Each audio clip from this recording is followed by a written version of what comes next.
Allahumma salli wa sallim wa barik alaihi wa alihi. Bismillahirrahmanirrahim. Alhamdulillahi rabbil alamin.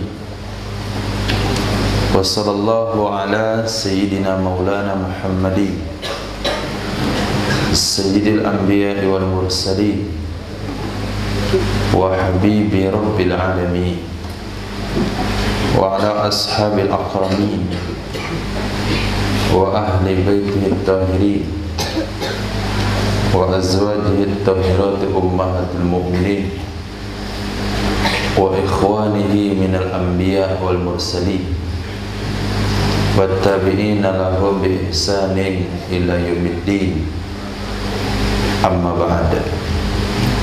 Rabbi yassir wa la tu'assir, Rabbi tammim bil khair.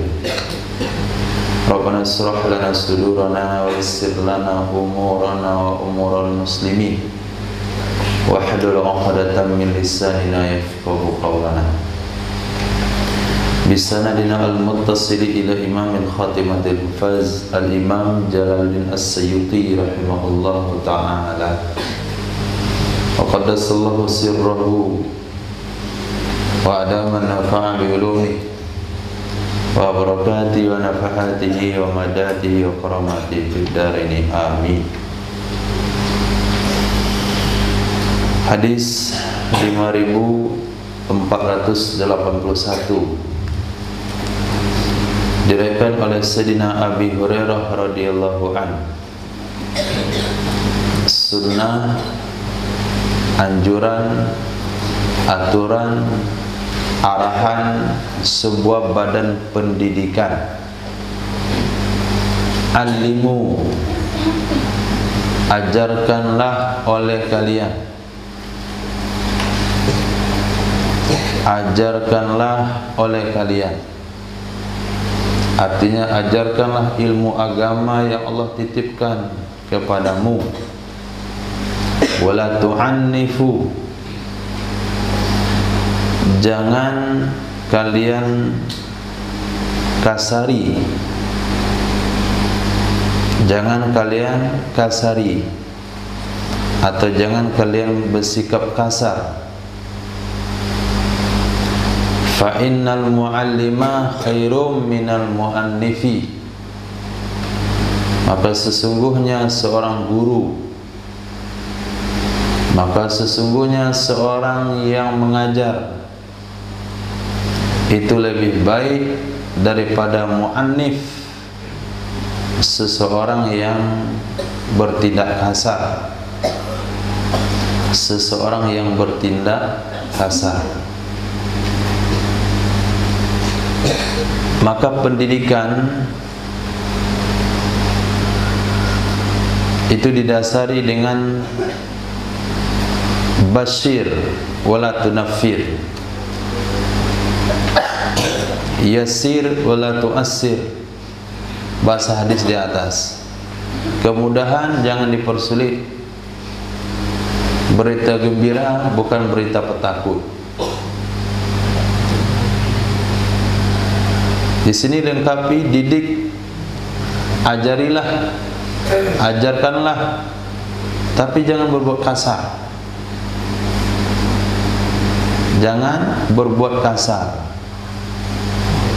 Maka ketika ada masih bisa dengan gunakan bahasa, masih bisa menggunakan isyarat, masih bisa menggunakan bahasa sindiran. Tapi ketika tidak lagi berguna sindiran, tidak lagi berguna nasihat, maka ada metode takkib. Bahasa hadis tadi malam, simpanlah rotan di tempat yang bisa terlihat. Kadang-kala tidak ada problem, tidak ada kendala, nyaman, tertib, bagus, maka pada saat itu tidak ada bahasa kasar. Maju, sini, setoran sini. Nah, what is setoran? Itu tu'annif. Kecuali memang udah jam setoran, nggak setoran. Nah, maka kita lihat di sebahagian tempat, ketika metode pendidikan agama tidak sesuai dengan agama, dia pakai sistem militer misalnya, dia pakai sistem brimob. Nah, antum kalau belajar di Afrika Selatan itu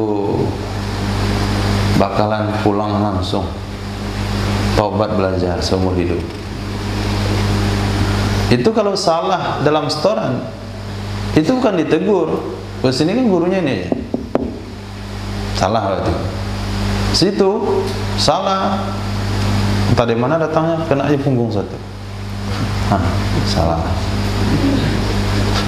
Salah. Itu Afrika Selatan. Langsung hutan panjang begitu, yang lunak tuh. Nah, maka banyak orang Indonesia nggak berani belajar. Nah, itu mana tu'annifu. Mungkin adat mereka nggak tahu menahu kita. Yang jelas itu tidak sesuai dengan sunnah. Nah, tidak sesuai dengan sunnah. Ada beberapa bentuk kesalahan. Apabila kesalahan itu berdasar kepada kemampuan, maka tidak boleh menggunakan pukulan, kecuali hanya pukulan ta'dib. Nah, sahabat sini, notan. Apabila berdasar kepada kemampuan, bukan kemalasan. Yang enggak sabak itu malas. Nah, yang sabaknya, kenapa antum hari-hari sabak 2 ayat, sini biar tambah sabaknya. Tambah 5 juz di sini. Tuh 2, 3, 4, 5. Enggak boleh. Karena itu adalah akal. Akal itu bukan kemampuan dia. Maka sesuatu yang bisa diberikan teguran berupa rotan, itu sesuatu pelanggaran yang dia mampu untuk mengendalikannya, yang dia mampu untuk tidak melakukannya. Tapi bukan perkara enggak cukup sabaknya, enggak bisa dia mengikuti kawannya. Hari ini kita tetapkan tidak ada lagi sabak setengah pojok, semuanya harus satu pojok. Yang tidak sabak satu pojok, kita akan dirotan di kaki, dirotan di kepala, dirotan di gigi. Enggak boleh, karena itu adalah kemampuan manusiawi. Tapi apabila cuman jangan tidur, yang tidur kan bisa cuci muka. Oh, saya nggak mampu, mau tidur aja. Nah, itu bukan, itu mau cocok itu dikasih di matanya itu. Nah, bisa dipahami? Jadi harus antum tahu mana yang kadar sesuatu yang di bawah kemampuannya, mana yang sesuatu yang dia tidak mampu lakukan. Kalau sesuatu yang di bawah kemampuan tidak dilakukan, itu faktor malas. Tapi sesuatu yang di luar kemampuan itu tidak boleh dipaksakan, kecuali hukum militer. Nah, mampu nggak mampu harus dilakukan. Besar 1000 kali, 1000. Karena yang dilatih adalah fisik, nah bukan akal. Khair. Jadi seorang guru itu lebih baik pada mu'annif, tukang hukum, tukang hardik, kecuali dia ditugaskan sebagai pengawas. Dibuat berjalannya sebuah aturan, harus merangkak jalan 500 meter di bawah kawat berduri. Kalau sampai pantatnya naik ke atas dipukul, kata masuk dalam got, berendam dalam lumpur. Itu mu'annif namanya, tukang latih. Kita ini bukan tukang latih. Kalau tukang latih ya, karena itu nama latihan, diulang berkali-kali sehingga menjadi sebuah kebiasaan. Seorang guru itu lebih baik daripada seorang pelatih. Pelatih silat, kaki ditaruh di depan dinding. Nah, nggak bisa lurus lagi, dorong lagi, dorong, baru bisa lurus. Pelatih kungfu. Kemudian sudah lurus, tambah lagi, kasih bantalan, lurus lagi, sampai lewat daripada 180 derajat. Itu iya, nggak mungkin pakai telunjuk, kaki dihantam begitu. Itu maknanya mu'annif. Maka sesuatu yang berhubungan dengan akal namanya mu'allim, sesuatu yang berhubungan dengan fisik namanya mu'annif, pelatih. Nah, kalau pelatih nggak tegaan, nggak ada yang lolos. Kenapa dia kemarin itu yang duduk kaki lurus apa namanya? Hah? Sprit. Alias slip. Pokok itulah namanya. Jadi pelatihnya tuh tegaan orangnya. Nah, sudahlah, 1 senti aja duluan. Nanti 2 tambah 2 senti, tambah 3 senti, nggak bisa. Dan jelas tuh anak masih muda, masih kecil, jadi tulangnya lunak, ya tinggal patahin aja, dorong. Itu namanya mu'annif. Khair. Allimu rijalakum. Ajarkan oleh kalian rijalakum, kepada laki-laki kalian. Surat Al-Maidah. Ajari oleh kalian rijalakum, akan laki-laki kalian, surat Al-Maidah. Wa'allimu, dan ajari oleh kalian nisa'akum, wanita-wanita kalian, surat An-Nur. Nah, laki-laki Al-Maidah, perempuan surah An-Nur. Kenapa Abu Bakar? Kenapa laki-laki surah Al-Maidah, perempuan surah An-Nur?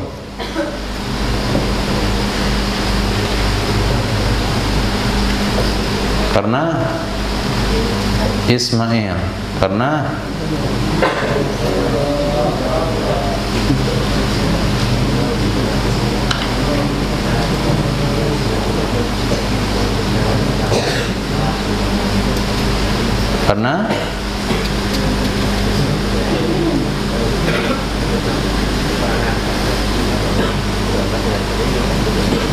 Al-Maidah, surah Maidah berbicara tentang perihal laki-laki. An-Nur berbicara tentang perihal wanita. Jangan nampakkan perhiasan-perhiasanmu. Jangan jalan menarik perhatian laki-laki. Salah satu perhiasan yang boleh dipakai oleh perempuan kan gelang kaki. Nah, supaya menarik perhatian, dia jalannya agak dihentakkan sedikit biar perhiasannya berbunyi. Kemudian apabila kalian menjadi ahlul bait, di situ ada anak-anak, maka boleh masuk pada 3 waktu. Selain 3 waktu itu harus minta izin. Begitu juga laki-laki yang tidak lagi ada syahwat dan tua renta. Jadi itu berkaitan semuanya dengan aturan perempuan. Surah An-Nur. Sedangkan Al-Maidah itu untuk laki-laki. Alimi Hafsata, ajarkan olehmu. Alimi itu khitab kepada Sayyidah Syifa binti Abdullah. Sayyidah Syifa binti Abdullah, beliau adalah ibu daripada Sayyidina Abdurrahman bin Auf. Beliau adalah bidannya Sayyidina Rasul sallallahu alaihi wasallam. Bidannya Nabi. Ketika Nabi lahir, dia menyambut kelahiran Sayyidina Rasul dan Sayyidah Syifa. ibunya Sayyidina Abdurrahman bin Auf, bidannya Sayyidina Rasul sallallahu alaihi wasallam. Nabi bersabda, "Alimi, ajari olehmu Hafsata akan Hafsah." Siapa Hafsah? Hah? Istri baginda Rasul sallallahu alaihi wasallam, putri pada Sayyidina Umar bin Khattab radhiyallahu an. Apa yang diajari? Ruqyatan namlah. Nah, ruqyatan namlah itu per hal-hal yang berhubungan dengan perempuan. Pertama, tazayyun, menghiasi diri. Kemudian tadibu, memakai inai. Wa taktahilu, memakai celak. Kemudian jangan membangkang kepada suami.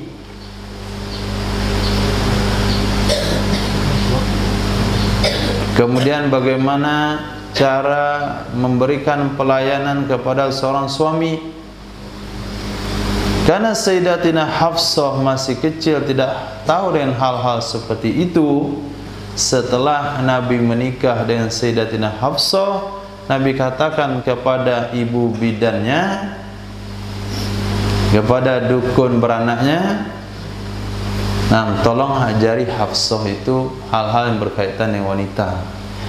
Ini sudah bersuami, ingus nggak bisa dilap. Nah, kuku nggak bisa dibersihin, bau kepinding. Nah, air liur basi masih tercium sampai jam 7 pagi. Nah, jam 8 tali awungnya masih ada. Misal contoh.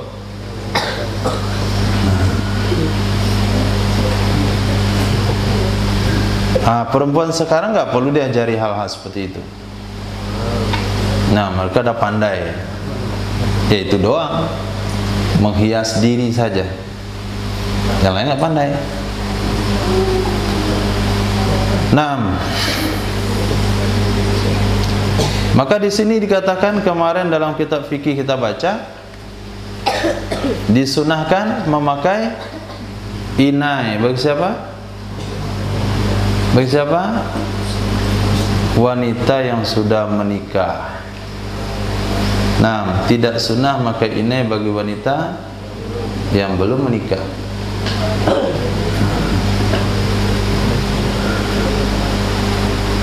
Itu sunnahnya berinai. Maka Minangkabau itu dikenal dengan malam bainai.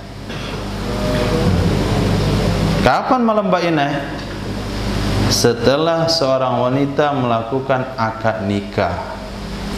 Berarti Minangkabau memang betul tahu berarti syariatnya itu bainai itu kalau sudah nikah.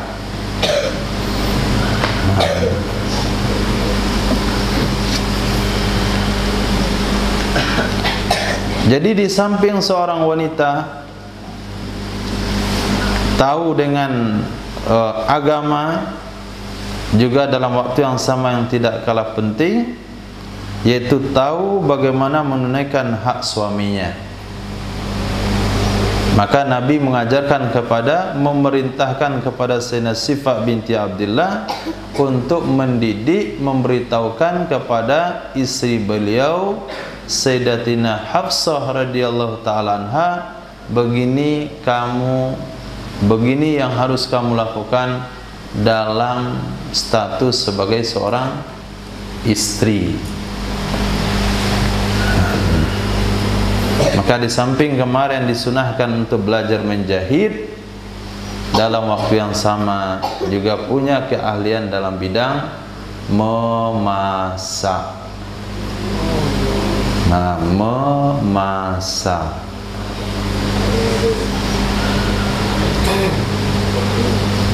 Ini bikin telur dadar gosong. Nah, telur dadar gosong. Mana caranya itu?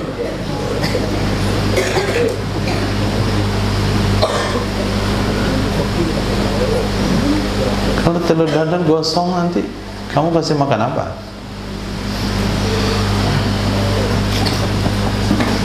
Masya Allah. Jadi belajar memasak, belajar menjahit, ini dua hal yang kadangkala terabaikan bagi seseorang yang belajar agama. Nah, belajar agama.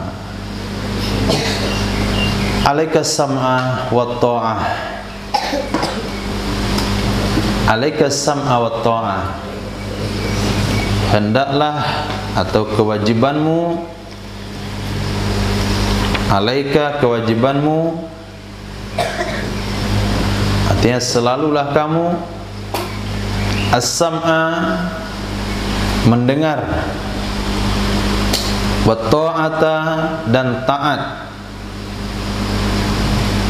fi usrika pada waktu sulitmu, wa yusrika waktu mudah, waktu mudahmu, bukan waktu muda, mudah, bukan muda tapi mudah,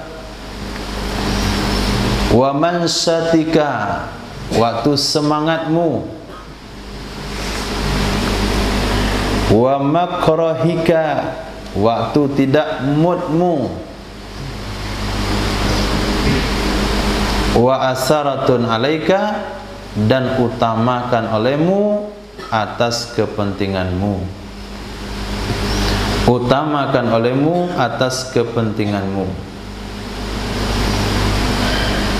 Hadis riwayat Imam Muslim.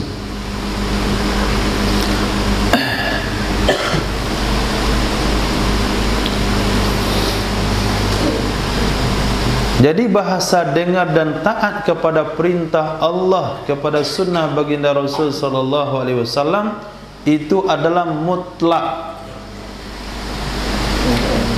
Nah, mendengar sabda Nabi, mentaati sabda Rasul, mendengar perintah Allah, menjalankan perintah Allah itu mutlak, tidak berkaitan dengan mut-mutan.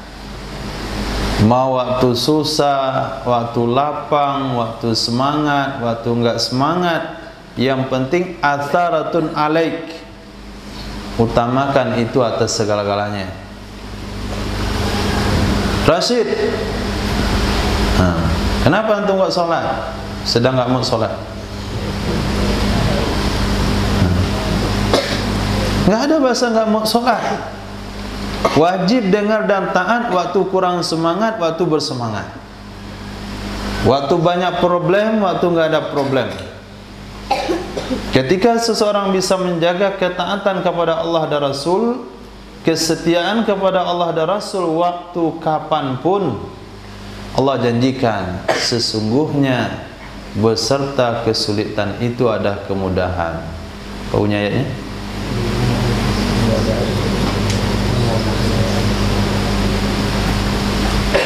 Atau juga ayat itu? Apa punya ayatnya? Inna ma'al usri yusra, wa inna ma'al usri yusra. Perhatikan ayat itu baik-baik dalam otak antum. Kebayang tulisannya? Kebayang? Oke. Ilham. Kebayang tulisannya? Al-usra dengan yusra, mana yang beralif lam? Mana yang pakai alif lam? Usra atau yusra?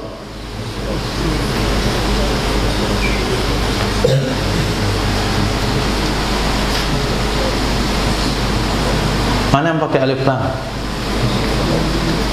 Nggak kebayang itu namanya. Hah? Usra. Pakai alif lam pada kedua tempat. Sedangkan yusra tidak ada alif lamnya. Menurut kaidah ilmu nahwu, sesuatu yang beralif lam disebut berkali-kali, maka dia adalah satu. Nah, satu kalimat yang beralif lam disebut berkali-kali sekalipun, maka dia tetap perkara yang sama. Tapi apabila kalimat tidak beralif lam disebut berkali-kali, maka dia berbeda setiap kali penyebutan. Kalau disebut 3 kali berarti dia 3. Kalau disebut 4 kali berarti dia 4. Pada ayat itu berapa kali disebut Yusra? Berapa kali? Nggak tahu juga. Berapa kali? 2. Usra berapa kali?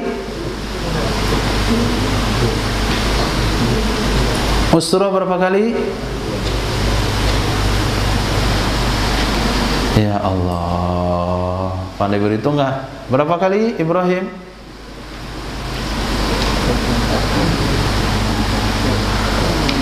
2 kali. Tapi karena dia beralif lam berarti dia 1. Maka ditafsirkanlah 1 kesulitan, di baliknya ada 2 kemudahan.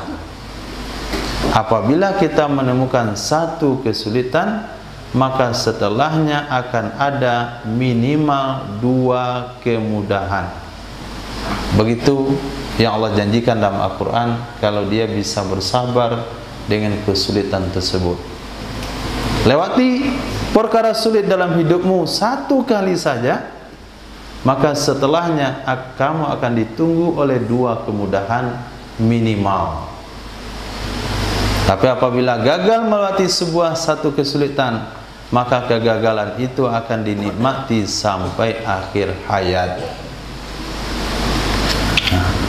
Dinikmati sampai akhir hayat.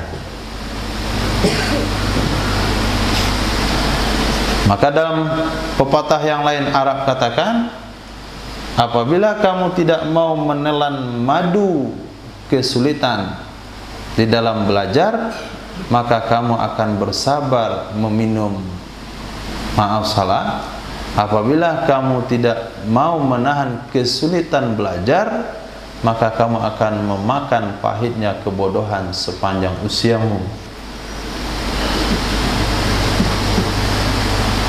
Antum kalau nggak sabar khitan kemarin, mana kondisinya hari ini? Hah? Nggak mau, pokoknya lari. Sakitan lari, sakitan lari. Sekarang usianya 30. Lebih ribet lagi ya Ustaz. Nah,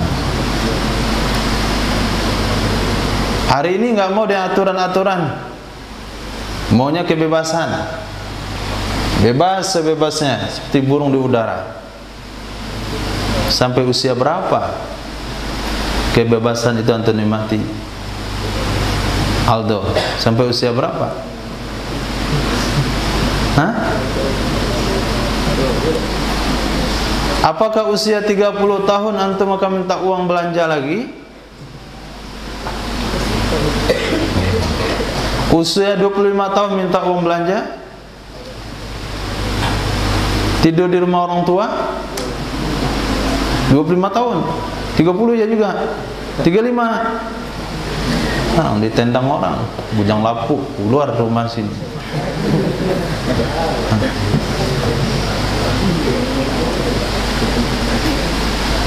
Jadi kebebasan itu nggak lama. Nah, ada usia. Oh, ini ternyata kehidupan. Nggak bisa diselesaikan dengan main game. Nggak bisa. Nah, itu ada calon mau dilamar. Tapi bagaimana ya? Nggak ada satupun potensi. Nggak ada satupun potensi. Potensinya cuma main game saja. Namarlah anak orang itu. Nah, apa bakatmu? Keahlianmu apa? Hari-harimu apa? Main game, Pak. Ahli main game. Nggak ada orang tua manapun yang mau mengawinkan dengan. Jadi yang kira kebebasan itu adalah suatu yang bisa dipertahankan sekian lama. Bentuk aja sekarang itu sebuah kenikmatan. Nah, tapi tiba masanya baru dia sadar. Oh iya ya. Kalau dulu sahabat alim kan ceramah, sekali ceramah 300.000 ya. Nah, Sebulan Ramadan 2 kali jadwalnya, maghrib sama subuh, subuh sama malam, subuh sama malam, subuh 200, malam 200, 400 semalam, kali 30, 12 juta.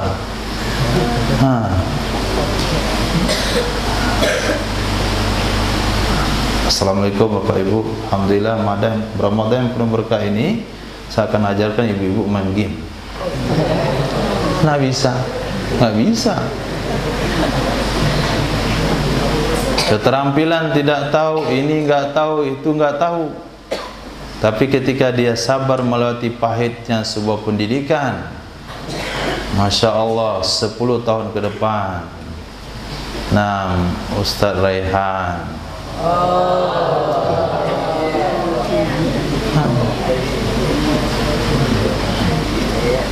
Bukan dia yang mencari tapi dicari. Bukan melamar tapi dilamar.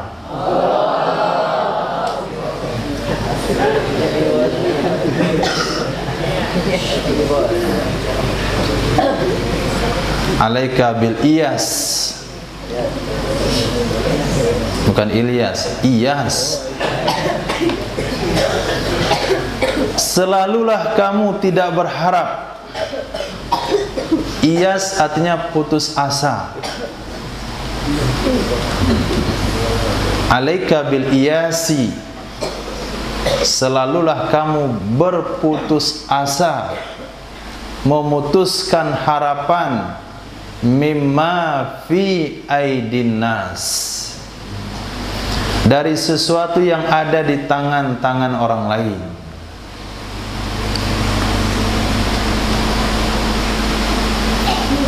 Alaika, selalulah kamu bil iyasi, dengan berputus asa, maksudnya tidak punya pengharapan mimma fi aidin nas, dari sesuatu yang ada di tangan orang.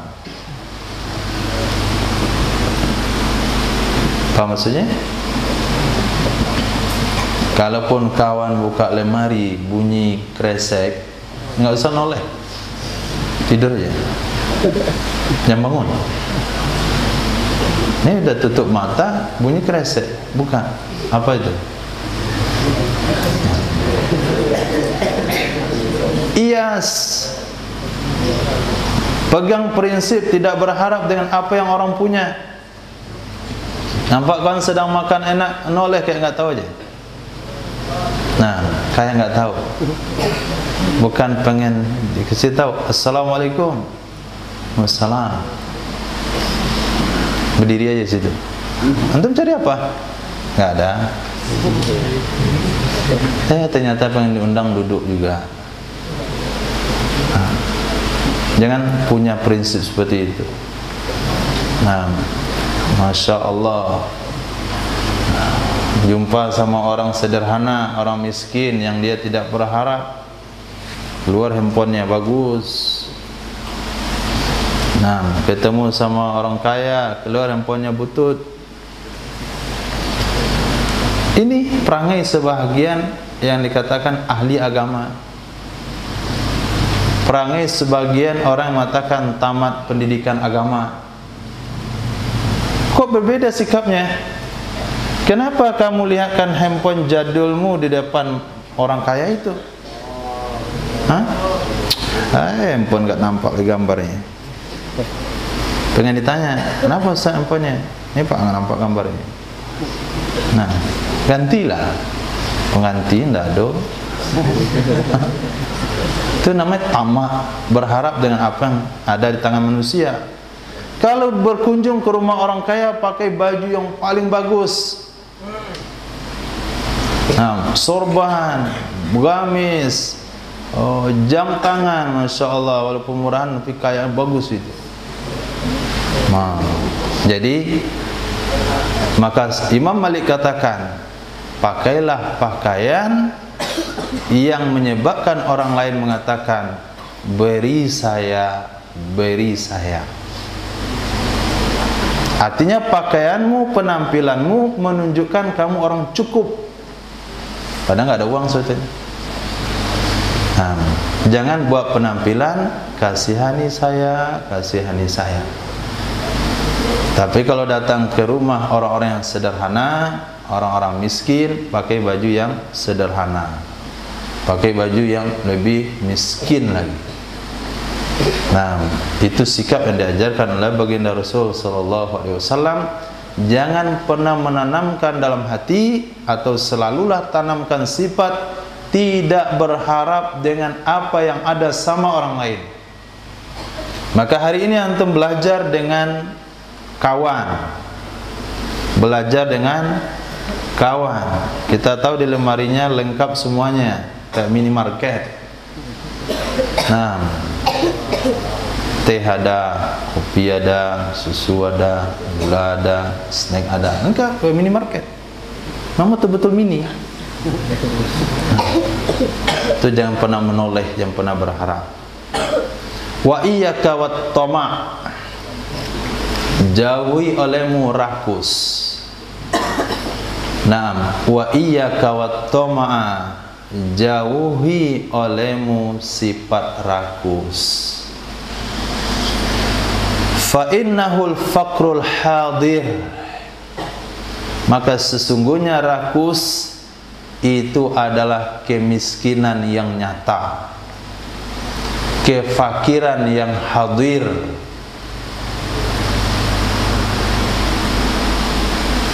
Nah, rakus itu kefakiran yang hadir. Pelajari. Nah, nggak usah pegang kepala.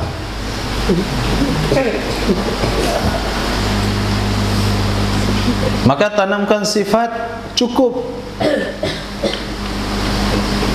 Kalau kita lihat pada hari ini, tidak ada orang yang bisa dikategorikan hidup susah. Ada tapi nggak banyak. Nggak banyak. Tapi kenapa banyak kesusahan? Karena sifatnya tamak, rakus.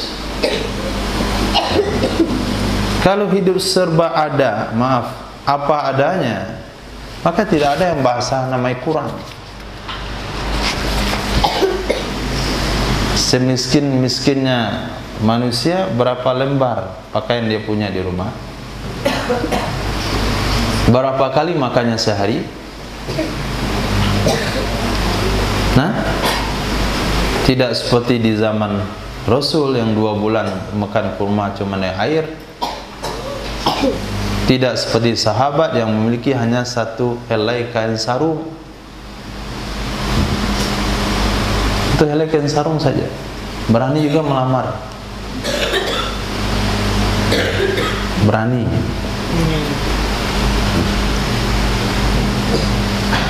Jadi kehidupan hari ini bukan miskin.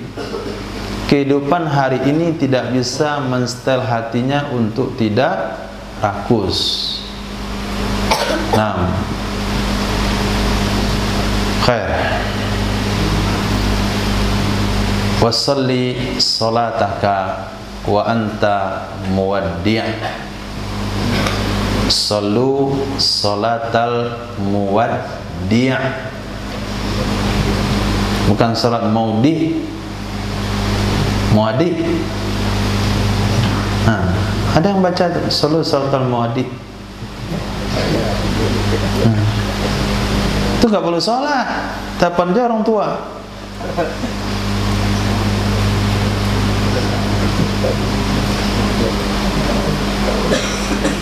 Nggak ngerti ya?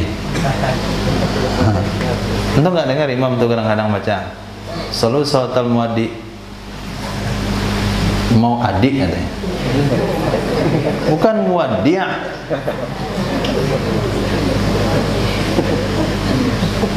Itu kalau ilmu hanya dasarnya dengar-dengar begitu ini. Nah, karena antum dengarnya pakai telinga sebelah, dia di situ biasa salat, di ujung situ. Dia dengar imam baca pakai telinga, dia dengar sebelah kanan. Sallu salatal muwaddi'. Dia dengar di situ, sallu salatal muwaddi'. Maka dia tampil dua jadi imam. Pakai sallu salatal muwaddi'. Apa yang baca imam ini? Kok pakai sholat, nggak pakai telepon?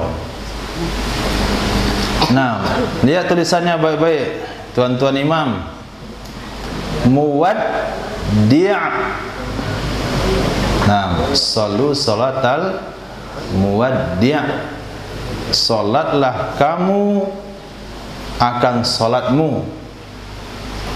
Fajar tulis. Nah, ini enggak fajar lagi nih. Ini dah duha.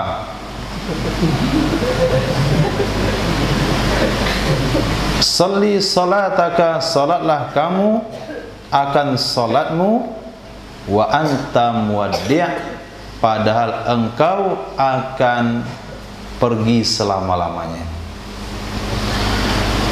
Padahal engkau akan mengucapkan selamat tinggal.